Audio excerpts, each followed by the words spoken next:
There's so many ways to be successful. You really only need two. So the big question is, what are top agents doing to absolutely crush it in real estate, grow their teams and add more transactions year over year while so many struggle? To get the answers, we interview the top real estate agents to learn their secrets to success. My name is Andrew Dunn. And my name is Peter Michael. Welcome to Lead Agent Secrets. You've set yourself up to actually dive into your third topic here then, which is about being authentic in building the business. So unpack why that is the third secret to success. Well, on my side, just continuing that process is because when I wake up every day, if I have a list of 100, 150 people and half of them I just don't really even like, but I think they might be able to give me something, that's like the furthest thing from authentic. And it just won't work. It'll become something I don't like to do, like cold calling. But when I wake up and I look at my list of 100 to 150 people, I genuinely care about these people. And oh my gosh, how cool is it that I can get paid $200,000 to $300,000 a year by going in and checking on them on Facebook, liking and commenting, recognizing and acknowledging them and what's important to them, serving them as a friend, connecting, developing the relationship, all that. I actually can make that much money of doing that. And I unapologetically serve my friends. I make money selling my friends and their referrals houses. And I don't need to be embarrassed by that. I don't need to feel that that's icky, because they're hiring me because of the relationship I've spent time building. And by the way, you have to fly your real estate flag at the same time. You can't just be kind, Monica, and hope that they send you referrals. You have to educate, demonstrate, and inform them what you do for a living. And I use Facebook to do that. So I post every single day something about real estate, but I do it from contribution. It's something interesting to them. And thank God that we sell real estate and not insurance, because people love what we do. They freaking love what we do. We are never going to bore them. It's not too old. What people get bored of is, hey, who do you know that's looking to sell a house? Can you send them my way? Sure would appreciate it. That's icky. You don't need to do that. If you're a human being and flying your real estate flag, those two things will go together as a magic trick for referrals. You just have to do it for a while consistently with great. But that's every lead generation source, right? It's doing the thing, but there's so many ways to be successful. And that's the premise of our Real Estate Fight Club podcast is there's so many ways to be successful. You really only need two that you do consistently, people you know and people you don't know. And whatever you choose has to be authentic. So the way Monica does it sounds awful. If I called any of my friends and I was like, so I don't know, we don't have those conversations. It's more like, hey, there's this new martini place that opened up. Do you want to go? Yeah, great. Okay, we go. Right. But I don't know. I mean, you have to figure out what is authentic to you, and you know it because the activity will pull you to do it. Mm-hmm. So I can go on Facebook and do what Monica does, but I don't get pulled to do it. So then there's times that I don't do it. Right. So I know that's not for me. I hate open houses. I hate standing there. It's a very passive way to get business. It makes me insane. So I'm not going to do that. So you have to figure out what is authentic to you, talk to different people, see what they do, but also what you're seeing that works for them is the result. It's the end of what they've been doing. That's right. So you have to find out, what did they do to get there? So open houses is a good example. People are like, well, I did an open house and it didn't work. Well, yeah, but the people that it does work for do 4 open houses a week. They drop off 100 flyers. They call 100 people. They post it all over everything. Did you do that? And they're like, no. Well, I mean, then of course it didn't work. Duh. Do you see how angry she gets? She's very angry in her life. I mean, it's I love it. Passion, she says. Honestly, I hate to say it, it somewhat reminds me of me. I'm listening to that and I'm like, Jesus. I can see that. I think this is the same. But I'm not sure. Jay-Z, not that we're known for quoting rap. Are we going to do a rap? No. Is he going to be on? Maybe is he our fifth? Monica's a good rapper. Monica did a rap song. Oh gosh, I would love to see that. No. Did you? Yes. He was quoted saying, people emulate the end result, but they don't emulate the process. Which right, yeah. When I first heard it, That was like such a fucking aha moment for me, because he's like, people look at you and they look at rich, famous Ferraris, gold watches, whatever bullshit you want to talk about. So they go out and they get the Ferrari and the gold watch and they're broke. And he's like, because they emulate the end result. They didn't emulate the process. Like, this guy's got hundreds of millions of dollars. Like, he could literally destroy a Ferrari every day for the next decade and still not go broke. Right. That's right. And but everyone else is going broke, trying to look rich. Ed Milet, I think I said his name right. He was on Impact Theory. He said the same thing. He was like, there's so many people in today's age are going broke trying to look rich, which is, I hate to say it, I think actually somewhat of an issue inside of real estate because of the amount of money that floats around, which I think is a great thing. Like, it's the top 3 industry in the world that's made the most millionaires. The only 2 that are ahead of it are technology and finance. So technology is number 2 and finance is number 1, right?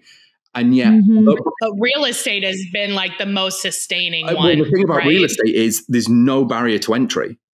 Like, as in, like, anybody can do it. And like, it's also like, unlike technology, being a developer and all this other stuff, like, there is a lot more nuance to that job. And then you've got to be excellent at it to make money. Like, there's a lot of SaaS companies out there that go broke. Like, the majority, 99% are fail, right? And with real estate, you go, what, $500, get a license, and with good coaching and just stick at it, you can basically guarantee you'll make $1 million upwards. You can make a lot more than that. It depends what you want to do with your life, which is why we love the industry. It's because it gives you, like, if there was anything that was ever going to epitomize the American dream, real estate is it.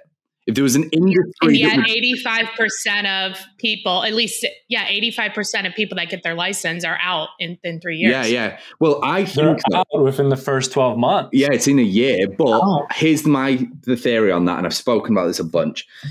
I don't think this is ever going to be possible, but I wish it would be. I would love if the NAR could come up and find a way that the people that basically got their license to save themselves the commission check from their mum's home and getting paid a little bit of money, I want them to be filtered out, because I think if you looked at the committed versus the convenient realtor, the failure rate would be far lower. That's what I think. Well, I am running for Zarina of real estate. So when I run, you can vote for me, and I'm Jen wants probably to blow it all up, anyway. Start over. She wants to say that you have to be an apprentice before you can actually sell. Yes. But I think a minimum number of transactions would be a very interesting bar in our real estate. We're the only cold call commission sales job where if you don't sell anything, you get to keep your job. That's ridiculous. There's a quote for your podcast. There's a snippet for your podcast. That is the opening cut to the show. But I think, we've discussed some fantastic topics on today's show. It's actually been I knew it would be a fun chat having you guys on the show. Now, what I want to do is give you both the floor. Obviously, you've got the Real Estate Fight Club, as we can tell, going on over there.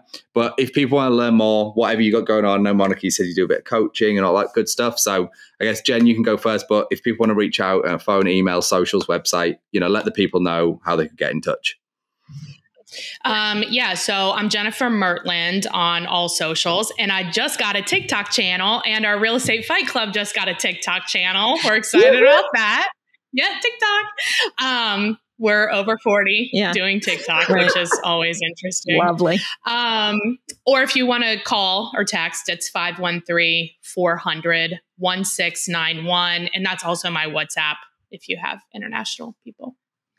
All right. And I am my coach, Monica, on all of my social medias. Here's what I'd like to offer your listeners. I have a free program. It's called Ghost Poster, GHOSTPOSTR, ghostposter.com. And it is free. So it's Facebook posting ideas for real estate agents. So you get in your email, you get an idea for the day to post. If you like it, copy and paste it and go.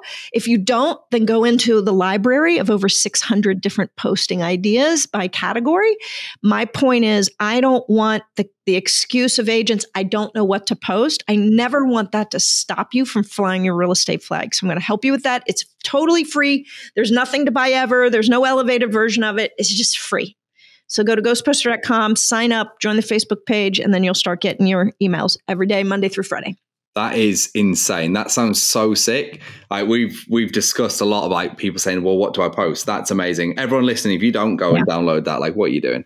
This is easy stuff. Now, before we go off, I've got 3 quick fire questions. Jennifer, you're going first. Straight off your nut. First question, what's your favorite book or person you're learning from right now? Oh, right now? Yeah. I don't know. My favorite book, though, is Good to Great. Okay. I love that book. What's your goal in the next 12 months? In the next 12 months, I want to buy an international investment, like a property internationally. That's cool. And I know. I didn't know that. Looking at Panama. Yes. And also, I want my revenue share to be greater than my active income. Amazing. And your third one is, what's the biggest obstacle you think that's going to stop you achieving that? Ooh. It's myself, I'm sure. The brutal honesty. Same one. What's your favorite book or person you're learning from right now? Right now I'm reading Brene Brown's Atlas of the Heart. I believe it is a book that every human being should be required to read. It talks about the definition of emotions and how all that we know are, I'm happy, I'm sad, and I'm angry. Those are the only 3 things we really can identify with. Hungry is another emotion. Yeah. But this book is freaking brilliant. Atlas of the Heart, Brene Brown. Amazing. Goal in the next 12 months? Next 12 months, I'll be at probably 45 agents in my first line at EXP. Wow. And be working on helping 10 of them become millionaires. Amazing. And then your biggest obstacle from you achieving that goal? My calendar, my schedule, my commitment to time blocking. Girl. Jennifer, Facts. Monica, it's been an absolute pleasure having you in the show. Everyone, we hope you enjoyed listening to this episode, and we will see you in the next one. Oh, and by the way, would you consider yourself a maverick? Are you an agent, team leader, broker owner who is constantly striving to push boundaries and smash goals? Well, we've already helped over 100 agents go over $100,000 per year in GCI. So if you're interested in learning more about our courses and coaching to help you scale your business, then head over to go.eliteagentsecrets.com.